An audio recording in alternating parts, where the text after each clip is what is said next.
اور پورے قد کاٹ کے ساتھ میں کھڑا ہوا ہوں، کیا یہ کم تھا؟ اس میں آپ کے سمجھنے کے لیے کچھ نہیں تھا؟ سمجھنے کے لیے عقل چاہیے ہوتی ہے جو اللہ تعالیٰ عطا فرماتے ہیں۔ عقل سے خالی اگر کوئی ہو تو میں کچھ نہیں کہہ سکتا، دعا کر سکتا ہوں۔ اب وہ نظم، اب سنیے اس بات کا دوسرا حصہ۔ 2019 کی بات تھی، 2020 آیا، جنوری، فروری، مارچ، آپ بتا سکتے ہیں میں نے وہ نظم کہیں پڑھی؟ میری ان دوستوں کے ساتھ بات تھی، میں نے وہ نظم نہیں پڑھی۔ پھر کیا ہوا کہ دسمبر میں ایک اسٹیج پر، پنجاب چکوال کی ایک اسٹیج پر، ہمارے دوست، ہمارے مہربان، جن سے میری بات تھی کہ اس نظم کو منافقین کے شر کو رفع کرنے کے لیے نہ پڑھا جائے، اسے روک لیا جائے۔ منافق من چاہی تصویریں لگا کر منافقت پھیلائیں گے، بک بک کریں گے، خباثت کا بازار گرم کریں گے، اسے روک لیا جائے۔ ہم نے وہی کیا، روک لیا تھا۔ آپ پورے سال میں دکھا سکتے ہیں؟ آپ میں اخلاقی جرت ہے کہ آپ مجھے دکھا دیں کہ پورے سال میں وہ نظم کہیں پڑھی گئی ہو؟ دسمبر میں وہی دوست درخواست کرتے ہیں اور مجھ سے شدت کے ساتھ اصرار فرماتے ہیں کہ وہ نظم پڑھیں جو باغ میں۔ ان کی موجودگی میں ان کے اسٹیج پر وہ ذمہ دار لوگ ہیں، وہ صحابہ سے بے پناہ پیار کرنے والے لوگ ہیں، بزرگ ہیں، سفید ریش ہیں، قرآن پاک کے قاری ہیں، رات دن ان کے صحابہ پر وقف ہو رہے ہیں۔ انہوں نے مجھے کہا، میرے ساتھ بیٹھے، میں نے اللہ کا شکر ادا کیا کہ شاید یار لوگ یہ کہتے پھر رہے تھے کہ میں نظم سے انکار کر دیا، ایسا کیسے ہو سکتا ہے؟ آج وہی دوست مجھے کہہ رہے ہیں کہ وہ پڑھیں، اور میں نے پڑھی وہ۔ اب ہنگامہ بپا ہے اور آپ لوگ رات دن ایک کیے ہوئے ہیں، کوئی دنیا میں گالی ایجاد نہیں ہوئی جو آپ نے نہ دی ہو۔ آپ کے ہاں جائز ہوگا، آپ کریں، شوق سے کریں، تصویریں لگا کر کے ہمارے فلانے کے بارے میں ہے، ہمارے فلانے کے بارے میں ہے۔ میں تو ایک کردار کی بات کی کہ امت کو، ملت کو، قوم کو، ہمارے معاشرے کو اس کردار کا سامنے رہا ہے، وہ ہمارا نظریاتی محاذ ہو یا ہمارا جغرافیائی محاذ۔ میر جعفر رہے ہیں، اس نظم میں آپ بتا سکتے ہیں کہ کسی کا نام ہو؟ کسی کی کنیت جو باغ بیچ دے یہ کسی کا نام ہے؟ جو پھول بیچ دے یہ کسی کا نام ہے؟ جو قافلے کی گرد دھول بیچ دے یہ کسی کا نام ہے؟ اگر کسی کا نام ہے مجھے بتائیں۔ اتنے نازک مزاج تو نہ بنے آپ کہ ایک شعر پر آپ اتنے سیخ پا ہوں کہ اپنے بڑوں کو خود آپ بدنام کریں، اپنے بڑوں کی جگ ہسائی کا آپ خود ذریعہ بنے۔ خیر، اس نظم میں کسی کا نام نہیں۔ میں آج پھر اللہ کے بھروسے پر، اللہ پہ کامل ایمان رکھتے ہوئے، زندگی موت کا مالک میرا اللہ ہے، سانسوں کا مالک میرا اللہ ہے، عزت ذلت کا مالک میرا اللہ ہے۔ میں جس وقت یہ ریکارڈ کروا رہا ہوں، میں اللہ کو حاضر ناظر جان کر اس پر کامل ایمان رکھتے ہوئے کہتا ہوں کہ اس نظم کے ایک ایک شعر کے ساتھ، ایک ایک پیرائے کے ساتھ، معنی مفہوم کے ساتھ، پوری قوت، اللہ کی دی ہوئی پوری توفیق اور عطا کے ساتھ، پورے قد کاٹ کے ساتھ کھڑا ہوا ہوں۔ ایک ایک شعر سچائی ہے، سچ ہے، صرف بات کردار کی ہے۔ سننے کا حوصلہ کیا کریں۔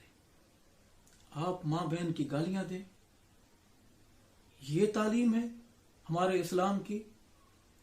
ہمارا دین، ہمارا اسلام ہمیں یہ سکھاتا ہے کہ آپ دلیل کی بات کرنے کی بجائے گالم گلوچ پہ اتر آئیں۔ آپ نے جتھے رکھے ہوئے ہیں، ہمارے علم میں ہے، ہم کمزور لوگ ہیں، ہم ناتواں لوگ ہیں، لیکن ہمارا رب ہے، ہمارا اللہ ہے۔ ہم قبر حشر پہ ایمان رکھنے والے لوگ ہیں، ہم مادیت پہ ایمان رکھنے والے لوگ نہیں ہیں، ہم نظریات کے غلام لوگ ہیں، ہم صحابہ کے غلام لوگ ہیں۔ ہمارا سب کچھ صحابہ ہے، کچھ نہیں کمایا ہم نے، قبر روشن کرنے کا انتظام کیا ہے ہم نے۔ ہمیں یقین ہے کہ ہماری قبر روشن ہے انشاءاللہ الرحمن، ہماری قبر انشاءاللہ روشن ہے، ہمارا خاتمہ انشاءاللہ ایمان پر ہوگا انشاءاللہ الرحمن۔ میں ان سے یاد کرنا چاہتا ہوں جنہوں نے اس نظم کو بنیاد بنا کر اپنے بڑوں کی خود تصویریں لگا کر، اس میں نام نہیں، آپ کے پاس ایسی کون سی گیدڑ سنگھی ہے کہ یہ آپ کے بڑے کی بات ہو گئی؟ اس نظم میں آپ کے بڑے کا نام لیا گیا ہے، آپ کا کنیت استعمال ہوئی ہے، کوئی اشارہ استعمال ہوا ہے، یا پھر دوسرا رستہ ایک رہتا ہے کہ آپ سمجھتے ہیں کہ ان اشعار کا جو کچھ اس میں کہا گیا ہے اس سے مراد فلانا ہے، آپ دیانتداری سے اس کو سمجھتے ہیں، وہ آپ کے ضمیر کی آواز ہوگی، وہ آپ کے دل کی آواز ہے کہ اس سے مراد تو ہمارا فلانا ہے، یہ شعر تو ہمارے فلانے پر فٹ آتے ہیں، یہ اوصاف، یہ ساری چیزیں تو اس میں پائی جاتی ہیں۔ اگر آپ یہ سمجھتے ہیں تو پھر بھی آپ لڑنے کے لیے گالم گلوچ پر، ماں بہن کی گالیاں دینے پہ اترتے ہیں، جو آپ کا وتیرہ ہے، جو آپ کو شاید سکھایا گیا ہے، آپ کی تربیت میں وہ شامل ہوگا۔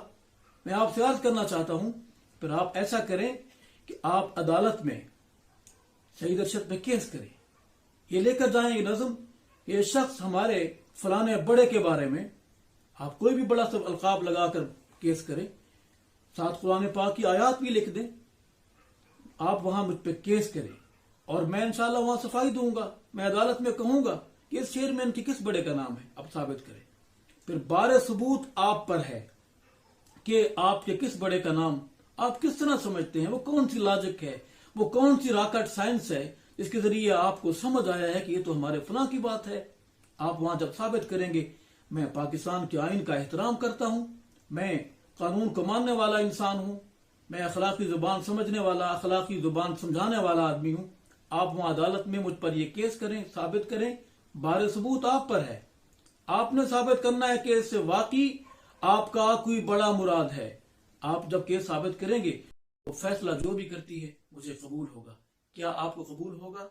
کیا آپ میں اتنی اخلاقی جرت ہے کہ آپ عدالت میں آئیں اسی نظم کو لے کر کہ جناب ہمارے فلانے کی گستاخی ہوئی ہے؟ مجھے یقین ہے آپ ایسا نہیں کر سکتے، میں جانتا ہوں آپ کو، میں آپ کے دورے ہلانے والوں کو جانتا ہوں، آپ ایسا نہیں کر سکتے، اور کبھی ایسا ہوا میں عدالت میں ضرور آ کر انشاءاللہ اس نظم کا ایک ایک شعر کا ایک ایک لفظ کا جواب دوں گا۔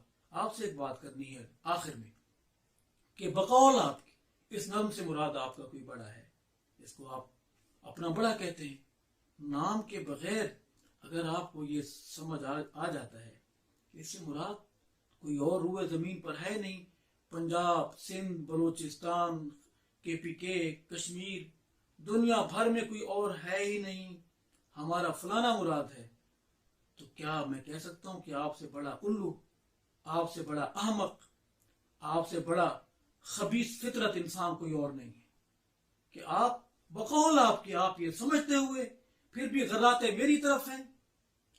آپ کو وٹا کہیں سے لگے، آپ کے بھونکنے کا رخ صرف ادھر ہی ہے، آپ لاوارث سمجھتے ہیں، آپ یہ سمجھتے ہیں کہ آپ کوئی آسمان سے اتری ہوئی مخلوق ہیں۔ میں آپ کے عدالت میں کیس کرنے کا انتظار کروں گا، آپ کے پاس بڑی طاقت ہے، مجھے پتہ ہے، بے پناہ وسائل ہیں، بے پناہ پیسہ ہے، آپ مجھے عدالت میں بلائیں، میں عدالت میں آؤں گا، آپ آئیں گے عدالت میں، آپ مر سکتے ہیں، ایسا نہیں کر سکتے، میں ہر روز آپ کا انتظار کروں گا۔ باقی رہا آپ کے بھونکنے کا معاملہ، آپ بھونکیے، ہم صحابہ کریں گے، اللہ ہمارے ساتھ ہے، اللہ سب کو دیکھ رہا ہے، آپ کو بھی، ہمیں بھی۔ ختم نبوت زندہ باد، پاکستان پائندہ باد، ناموس صحابہ زندہ باد۔ آپ کا اتنی دیر وقت نکالنے کا اور میری اس گفتگو بلکہ اس درد کو سننے کا بہت شکریہ۔ آپ سمجھتے ہیں کہ کن مسائل میں ہم یہ سفر جاری رکھے ہوئے ہیں۔ معزز بزرگوں، بھائیوں، علماء کرام، میری قرۂ عظام، میری یہ فاطمہ ماؤں بہنوں، آپ کی دعاؤں کی اشد ضرورت ہے، آپ دعاؤں میں شامل رکھیے گا۔ کچھ نہیں، یہ بلبلے ہیں، بس اب معاملے تدبیر کے نہیں تقدیر کے ہیں، یہ لوگ تقدیر کے حوالے ہیں، تقدیر کی پکڑ بڑی سخت ہے۔ والسلام علیکم ورحمۃ اللہ وبرکاتہ۔